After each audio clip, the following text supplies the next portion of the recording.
Hello guys, welcome to my class Learning Legacy.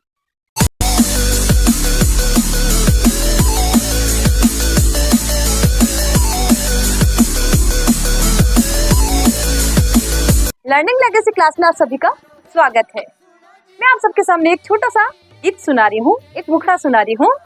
उसके बाद आपको पता पड़ेगा कि मैं अपनी क्लास में क्या समझाने वाली हूँ। हो रूड़े चेरा राजा अजमाल जीरा बेटा मेणा धीरा लाल रानी नेतलरा भरतार मारो हेलो सुन लीजो जी ओ धीरे मारो हेलो सुन लीजो जी। अब आप लोग कहोगे ये गाना मैम ने अचानक क्यों सुनाया आज? तो काफी दिनों से बच्चों की क्यूरियोसिटी थी कि मैम हमें आजकल जो हम भीड़ देख रहे हैं, इतने भक्तों की भीड़ है, लोग काफी दूर तक पैदल आते हैं और यहाँ से पैदल रामदेवरा जा रहे हैं, तो हमें रामदेवरा की क्या स्टोरी है वो हमें बताइए। क्योंकि ये जो स्टोरी है, रामदेव जी भगवान है जो हमारे लोक देवता है, उनके बारे में बड़े तो सब जानते हैं, लेकिन छोटे बच्चे जो कि क्या राजस्थानी में ये कथा है, तो छोटे बच्चे इस स्टोरी को नहीं जान पाते। तो छोटे बच्चों को हिंदी में रूपांतरित करके और सरल भाषा में मैं उनको समझाना चाहती हूँ कि रामदेव जी की स्टोरी क्या है, रामदेव जी की कहानी क्या है। तो बने रहिए मेरे साथ और आप भी सुनिए रामदेव जी की कथा।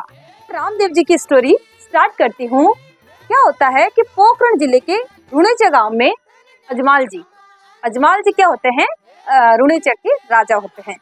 तो क्या होता है कि वो द्वारिकाधीश भगवान श्री कृष्ण की बहुत पूजा करते हैं, बहुत पाठ करते हैं, दिन रात पूजा और भक्ति में लीन रहते हैं। तो पोखरण जो क्षेत्र था वो सूखा क्षेत्र था, वहाँ पे बारिश नहीं होती थी। तो एक दिन क्या होता है, अजमाल जी द्वारिकाधीश महाराज श्री कृष्ण महाराज से कहते हैं कि हे भगवान, अपनी अर्जी लगाते हैं कि हमारे जो क्षेत्र है उसमें बारिश हो और सूखा खत्म हो। तो क्या होता है कि भगवान उनकी विनती सुनते हैं और 14 वर्ष बाद वहाँ पे बहुत अच्छी बारिश होती है। तो 14 वर्ष जब बारिश होती है तो क्या होता है कि खेत में लोग जो है, किसान हैं, वो हल चलाने के लिए जाते हैं। जब हल चलाने के लिए जाते हैं तो खेत में जब जैसे ही जाने लगते हैं वो हल वगैरह लेके, तो क्या करते हैं, रास्ते में उनको अजमाल जी दिख जाते हैं। तो जैसे ही उनको अजमाल जी दिखते हैं तो वो क्या करते हैं, अपना रास्ता चेंज कर लेते हैं। तो अजमाल जी पूछते हैं कि भाई तुमने रास्ता चेंज क्यों किया? तो अब अजमाल जी वहाँ के राजा हैं, तो सभी किसान तो नहीं बता पाते हैं कि हम लोग क्या आपके बारे में सोच रहे हैं। लेकिन एक किसान से पूछने पर एक किसान कहता है कि हे राजा जी, हे ठाकुर जी, आप है ना भले ही यहाँ के रुणेचा का राजा हो, लेकिन आपके कोई औलाद नहीं है, आपके कोई लड़का नहीं है। इस वजह से गांव के लोग आपको पसंद नहीं करते हैं और आपको अपशगुनी मानते हैं, आपका शगुन नहीं लेते हैं और उनको बांझ के नाम से पुकारा जाता था। तो इस बात को सुनकर अजमाल जी बहुत दुखी होते हैं और अपनी वेदना लेकर वो घर पे जाते हैं और रानी सा को कहते हैं कि बहुत दुखी मन से घर पे आते हैं। तो बोलते हैं, राजमहल में आते हैं तो रानी जी पूछते हैं कि राजा जी आज आप उदास क्यों हो? तो इस पर अजमाल जी कहते हैं कि रानी जी कोई बात नहीं है, मैं सोचते हैं कि इस रानी को मैं परेशान क्यों करूं। तो रानी जी के बहुत कहने पर अजमाल जी कहते हैं कि देखो, आज मैं जब गांव से गुजर रहा था और मैं मंदिर में जा रहा था तो कुछ लोगों ने मतलब मेरे बारे में ऐसी बात कही कि मेरे अपने घर में पुत्र नहीं है, औलाद नहीं है, इसलिए लोग मुझे अपशगुनी मानते हैं और मेरा मुंह देखना अच्छा नहीं समझते। तो रानी सा को भी बहुत दुख होता है और अजमाल जी को भी बहुत दुख होता है। तो एक दिन क्या होता है, इस बात से दुखी होकर वो द्वारिकाधीश के पास जाते हैं कि मैंने श्री कृष्ण भगवान की इतनी भक्ति की है तो लोग मेरे बारे में ऐसा क्यों कहते हैं। तो श्री कृष्ण भगवान के पास ये अर्जी लगाने जाते हैं और उनसे पूछना चाहते हैं कि हे श्री कृष्ण भगवान, मेरे साथ ऐसा क्यों हो रहा है? मैंने आपकी कितनी भक्ति की है, मेरा इतना बड़ा शासन है, इतने सारे लोग हैं। तो श्री कृष्ण भगवान के पास जाकर कहते हैं कि हे भगवान, मेरी इस वेदना को दूर करो, मैं परेशान हो गया हूँ।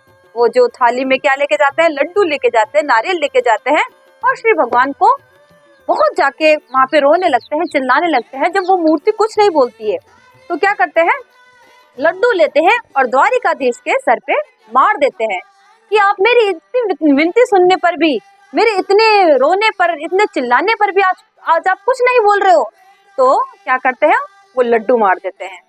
फिर वहाँ का जो पुजारी होता है ना, तो वो सोचता है कि अजमाल जी तो पागल हो गए हैं और ये मंदिर में ऐसी मतलब हरकतें कर रहे हैं, ऐसी जो चीज कर रहे हैं वो अच्छी नहीं है। तो वो कहते हैं कि मुझे द्वारिकाधीश से मिलना है। तो जो मंदिर का पुजारी होता है वो क्या कहता है कि द्वारिकाधीश तो समुद्र में रहते हैं।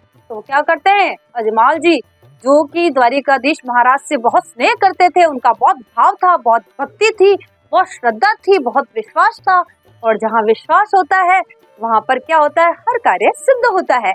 तो अजमाल जी क्या करते हैं कि जो द्वारिका का जो समुद्र होता है उस समुद्र में डूब जाते हैं और समुद्र में जाके कहते हैं कि मैं तो आज भगवान से ये प्रश्न का उत्तर लेके रहूंगा कि मेरे घर में पुत्र नहीं है। तो जाते हैं तो उनके विश्वास की जीत होती है और भगवान को दर्शन देते हैं। तो भगवान से पूछते हैं कि भगवान ये बात तो सब सही है कि मैं आपसे मिलने आया हूँ और आप मेरे घर में पुत्र के रूप में जन्म लोगे, लेकिन आपके सर पे पट्टी क्यों बंधी हुई है? क्योंकि एक भक्त ने मेरे ऊपर लड्डू मारा, इसलिए मेरे सर पे पट्टी बंधी हुई है। क्योंकि हे भगवान मुझे माफ कर दो, मैं बहुत ही मूर्ख और अज्ञानी हूँ, मैंने आवेश में आके आपके ऊपर लड्डू मार दिया।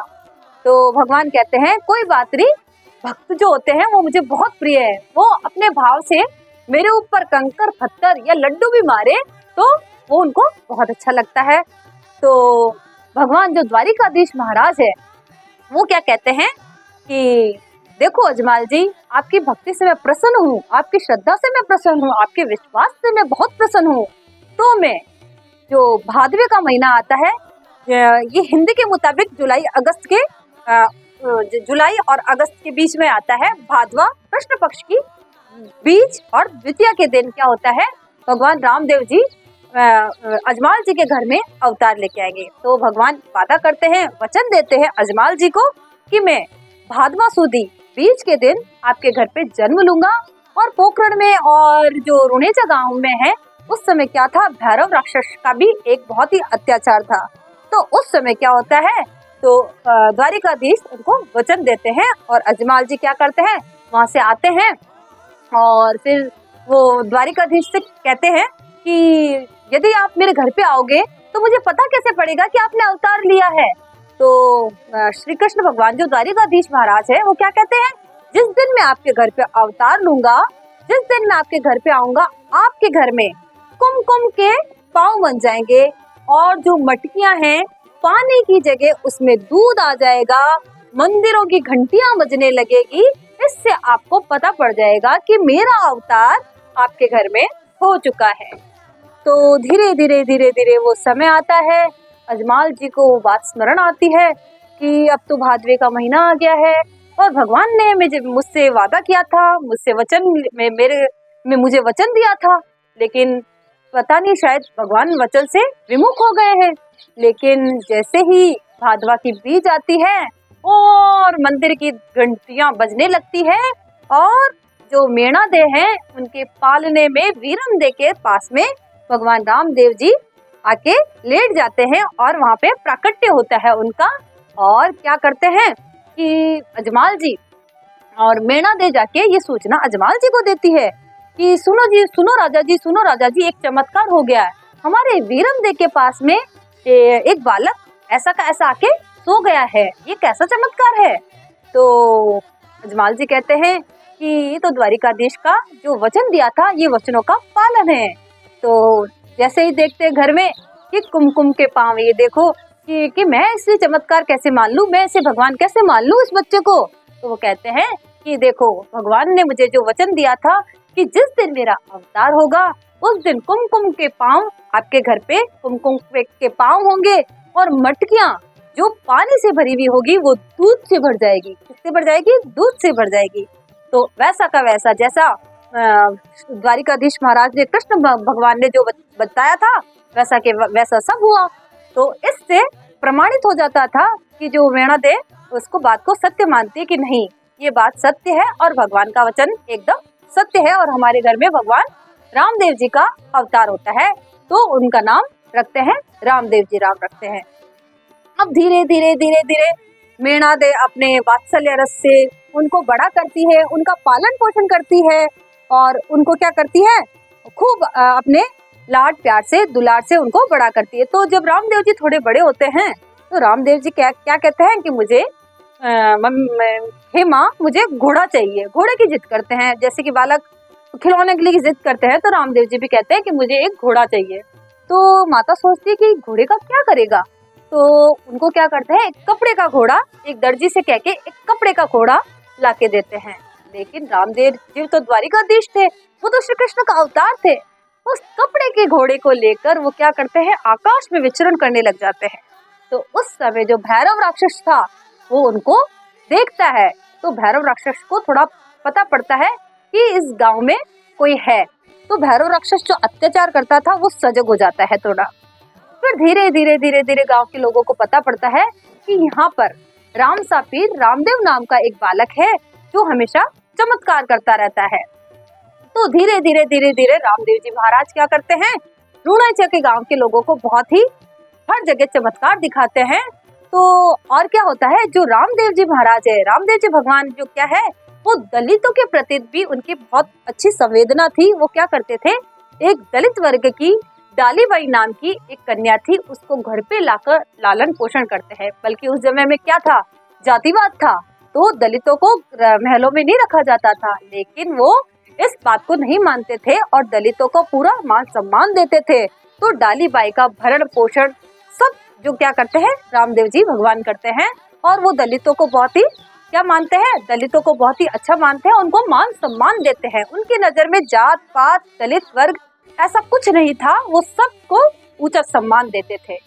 तो एक दिन क्या होता है कि जब भगवान रामदेव जी की सारी चर्चाएं सब जगह होती है, तो मक्का से 5 पीर आते हैं। मक्का से 5 पीर आते हैं। 5 पीर कहते हैं कि कौन रामदेव जी है, हम भी देखते हैं उनका चमत्कार। तो वो क्या कहते हैं कि हम मक्का से आए हैं, ये रामदेव कौन है, हम उससे मिलना चाहते हैं। तो रामदेव जी महाराज कहते हैं कि मैं ही रामदेव हूँ। तो बोलते हैं कि हम मक्का से तो आ गए, लेकिन हम अपना जो खाने का बर्तन है वो हम वहीं पे भूल के आ गए मक्का में, और हम जो भोजन है वो सीप में ही करते हैं। तो रामदेव जी कहते हैं कि नहीं नहीं, आप मेरे अतिथि हैं, अतिथि आए, अतिथि जब आते हैं तो भोजन बिना नहीं जाते हैं। तो वो बोलते हैं कि नहीं, हम तो हमारे सीप में ही भोजन करते हैं क्योंकि हमारा नियम है। तो रामदेव जी उनको चमत्कार दिखाते हुए, जो जिस सीप में खाता है उसका सीप उसके सामने आ जाता है। तो ये चमत्कार देखकर जो मक्का के पीर है वो दंग रह जाते हैं और राम सा पीर को क्या कर नाम से पुकारते हैं। जो रामदेव जी हिंदुओं के देवता है, वो क्या मुसलमान उनको पीर कहते हैं। तो क्या कहा जाता है, मुसलमान लोग इनको क्या कहते हैं, पीरों के पीर, राम सा पीर नाम से ये विख्यात होते हैं। फिर क्या होता है कि धीरे धीरे धीरे धीरे भैरव राक्षस का अत्याचार बढ़ता जाता है। तो एक दिन क्या करते हैं, राम सा पीर जो भैरव राक्षस का अंत करते हैं। धीरे धीरे धीरे धीरे फिर क्या होता है, रामदेव जी का विवाह किससे होता है, रामदेव जी का विवाह नेतल से होता है और वो गृहस्थ जीवन में आते हैं। फिर धीरे धीरे धीरे धीरे भैरव राक्षस का अंत करके और पूरी जनता को संतुष्ट करके एक दिन वो क्या करते हैं, ये रामदेवरा नाम के स्थान पर वो कहते हैं कि सारा कार्य जो मैंने वचन दिया था वो सारा कार्य मैंने सिद्ध कर दिया है, अब मैं रामदेवरा में समाधि लूंगा। तो वो जीवित समाधि लेते हैं रामदेवरा पर। सभी श्रद्धालु जो है दलित वर्ग के लोग रामदेवरा में बहुत सारी संख्या में आते हैं क्योंकि उनका दलितों के प्रति विशेष स्नेह था। तो आज भी हजारों संख्या में, लाखों संख्या में रामदेवरा स्थान पर लोग क्या करने आते हैं, रामदेव जी की पूजा करने आते हैं। क्योंकि रामदेव जी ने समाधि लेने से पहले क्या कहा था, समाधि लेने से पहले कहा था कि जी भादवा पक्ष की बीज के दिन मेरा यहाँ रामदेवरा में मेला भरा जाना चाहिए और जो भी श्रद्धालु इस मेले में आएगा और मेरी पूजा अर्चना करेगा, मेरा जन्म उत्सव मनाएगा, उसकी सब मनोकामना पूर्ण की जाएगी। तो इसी वचन के हिसाब से आज तक हमारे राजस्थान वर्ष में रामदेवरा में भादवा सुदी बीज के दिन क्या होता है, मेला भरता है और रामदेव जी की बड़ी श्रद्धा, हर्ष और उल्लास और विश्वास के साथ पूजा की जाती है। तो इस प्रकार है ये रामदेव जी। जो कैसी लगी आपको कहानी, रामदेव जी की कहानी? तो बच्चों आपको पता है आज की जो शिक्षा है वो बाल केंद्रित शिक्षा है। पहले के जमाने में जो शिक्षा दी जाती थी ना, प्राचीन काल के बाद में जो आधुनिक काल आया था, आधुनिक काल में जो हमारा जो जमाना था, उस समय शिक्षा क्या होती थी पता है? गुरु पर केंद्रित होती थी, माता पिता पर केंद्रित होती थी। यदि हमें कोई डाउट होता था तो हम क्या करते थे? टीचर से नहीं पूछ पाते थे। क्यों? गवर्नमेंट स्कूल के टीचर थे और जैसे ही हम जाते थे उस समय अनुशासन बहुत ज्यादा था। वो समय और वो दौर क्या था, उस समय लड़कियों को पढ़ाया भी नहीं जाता था। तो लड़कियां क्या करती थी? टीचर से बात करते हुए क्या करती थी? सकुचाती थी, शर्माती थी और अपने डाउट्स क्लियर नहीं कर पाती थी। आज का जो युग है, कलयुग में जो क्या होता है, बाल केंद्रित शिक्षा पर बल दिया जाता है। तो आप लोगों से हम हर चीज क्या करते हैं? इजी करके, सारा मैटर इजी करके हम आपके सामने पेश करते हैं, ताकि आप बच्चे उसको क्या करो? ग्रहण करो और बहुत अच्छे से ग्रहण करके आप उसको सीखो। तो बच्चों, इसी तरह आप इस पढ़ाई के मजे लेते रहो, आनंद लेते रहो। हर कोई जो डाउट हो वो टीचर से पूछो ताकि क्लियर हो और बहुत अच्छे से पढ़ाई करके बहुत अच्छे से मार्क्स अर्न करो। Please like, share and subscribe learning legacy.